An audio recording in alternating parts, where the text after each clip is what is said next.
Alright, so I'm going to be talking about my disease that I have called Moyamoya. I'm pretty sure it's genetic, so I'm pretty sure I had it when I was very small, but I just didn't, or maybe it's not, I don't know. But I feel like I couldn't just randomly get it. So I'm just going to call it a genetic disease for now. So a little background on it. Moyamoya disease is the disease that narrows the blood vessels in my brain, and I didn't know I had it. So what happened? So yeah, I've talked about it before. So earlier this year, and I'm gonna go into more depth. So yeah, so what happened was I was just chilling in the beginning in January, and I was playing Monotone World, with some friends in Discord, and then my head just started hurting. After I got done eating some food, uh, and my mind tried to rewrite the whole thing to I guess not put me in shock maybe, but what I thought. So I went to bed thinking it was just a headache, right? But then I just ended up throwing up. But when I was in bed, I didn't want to throw up. So I think this is where I lost consciousness, and my mind is just rewriting my memories right now. So I think I did throw up once when I was awake, but uh, but after that, I think I passed out because in reality, I was screaming for help and stuff, or something was in my head or something, and apparently I was acting really crazy. So yeah, but in my mind, I crawled in front of my bed and threw up on the ground because I didn't want to throw up on the bed. So then I climbed back in bed, but I threw up on the side of the bed. And then that's all I remember. The next thing I remember was waking up in the hospital. So yeah, so in reality, I was screaming, and then my parents come in and call the ambulance, I guess.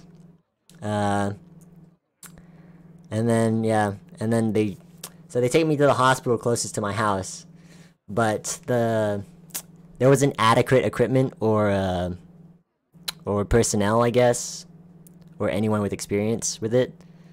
There's probably inadequate equipment, but the hospital, yeah, so they drove me to the hospital downtown, which was 30 minutes or 20 minutes away, 20 to 30 minutes away, depending on traffic. I mean, it was probably 20 minutes because they probably have the sirens on and everyone has to get out of the way.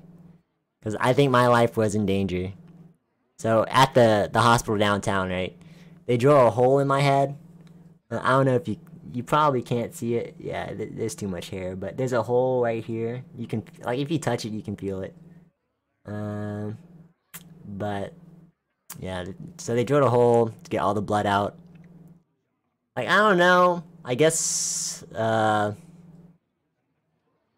didn't bleed out because the blood vessel clotted up or some shit. Because how the fuck, or they closed it up. I don't really know how the procedure went. But I don't understand, my blood vessel bursted. Blood should just always be constantly rushing out, right? So it probably clotted up or something. So yeah, somehow I lived through that, and the next thing I know, I'm in an ICU with my older brother right next to me. I was like, what the fuck happened? And then cause I thought I just went to bed, so chilling. But yeah, and then he said, oh, you got an aneurysm. Like, oh shit, dude, what?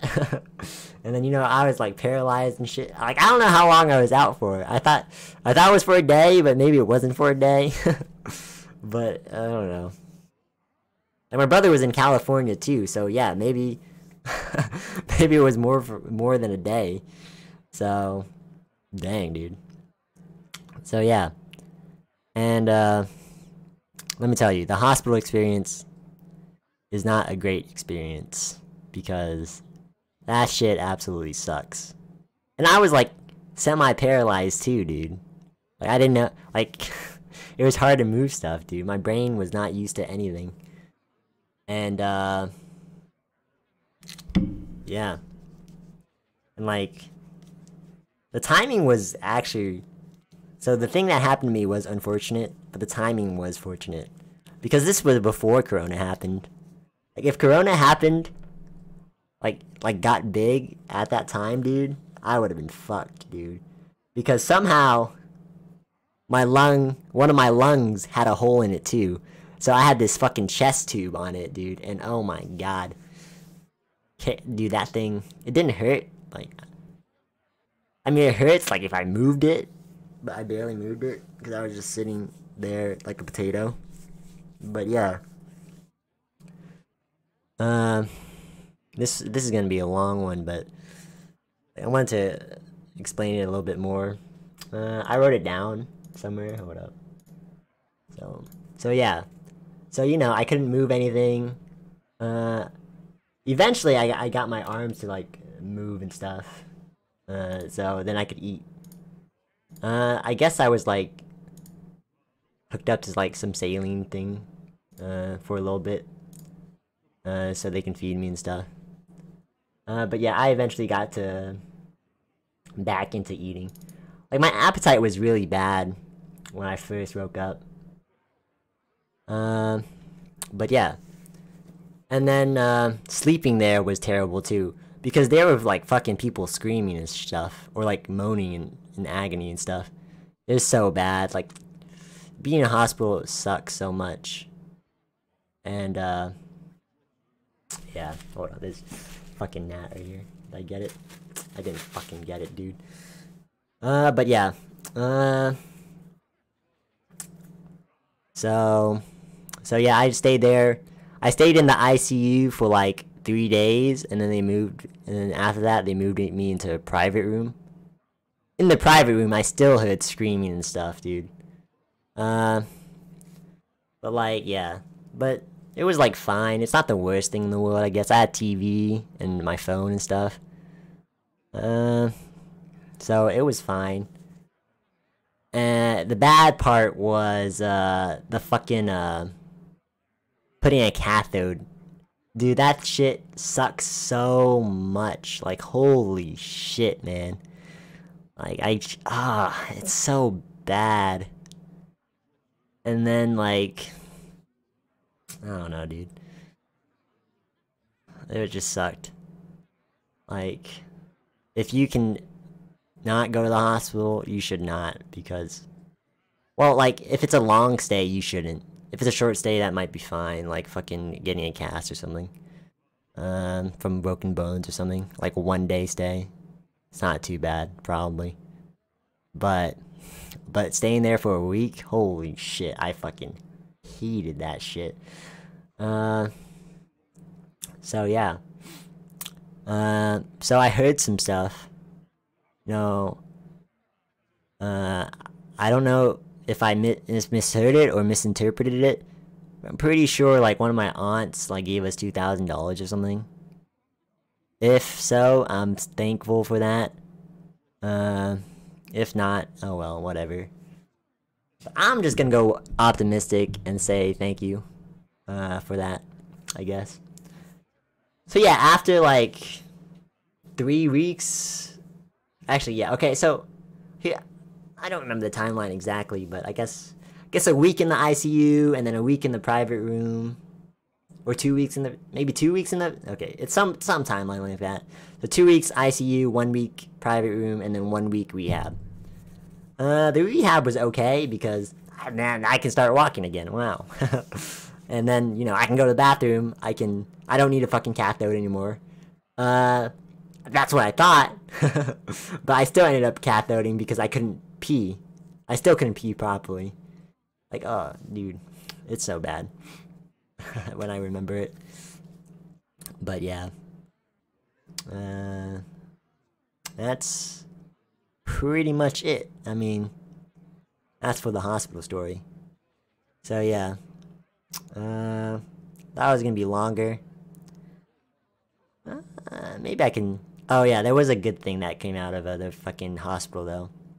So like TV was good because I used to watch TV a lot. Now I don't because I have fucking YouTube and Twitch and stuff. But that was good. I saw some new shows. I saw some old shows that I didn't watch before that I started liking. And then the showers. The showers there were absolutely fucking magnificent. Like the hot water supply is so fucking good, man. I could just fucking like, I could have stayed in there forever, prune up and die happy, man. That water felt so good. But yeah, I got out of the hospital. Like I was, like it should have taken longer than a week, but like, apparently it should have taken longer, but like I recovered so fast, man. Dude. And then, yeah. And then after the hospital, I had to go back like every now and then for like checkups and oh yeah, and the chest tube thing. I forgot about that. They removed it when in my private room. Like so I think it supplied air or water or something to my lungs. So for it to heal up. I think it was air, so it can like make the lungs connect together, I guess. I don't know. But yeah, when they took it out, it didn't hurt that. I thought it was gonna hurt, but it was just like a fucking needle, right? Fucking being stuck in and then taken out. So yeah, it wasn't that bad. And that was it, yeah. So yeah, now I have to get surgery in 1 year, which is why I'm making these videos to document everything. Just in case I forget. Like, I was lucky that I didn't forget any memories or anything. My memories might be bad, like keeping it and stuff, but it's not. So I'm lucky for that. Now next year, the surgery, I'm worried about that. Sure. It's like brain surgery. It's so major. Like anything bad can happen, so yeah, I guess stay tuned for that. Alright, see ya.